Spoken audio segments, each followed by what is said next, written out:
Hi guys, if x plus 1 by 9x equals to 3, then find the value of 9x square plus 1 by 9x square. So దీన్ని ఎలా రాసుకోవచ్చు మనం 3x whole square plus 1 by 3x whole square. So దీని value రావాలి అంటే మనకి 3x plus 1 by 3x value ఎంత కనుక్కోవాలి. సో ఈక్వల్స్ టు k అయితే 3x square plus 1 by 3x square value ఎంత అవుతుంది, k స్క్వేర్ మైనస్ 2. సో మనకేమి ఇచ్చారు, X plus 1 by 9x equals to 3.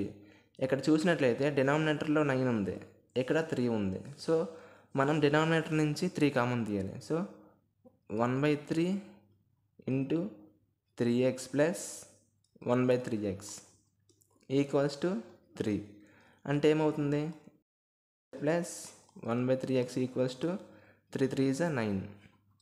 So మనకి ఈ వాల్యూ వచ్చింది. So 3x whole square plus 1 by 3x whole square equals to k square minus 2 అంటే 9 square minus 2 equals to 79. So 9x square plus 1 by 9x square equals to 79.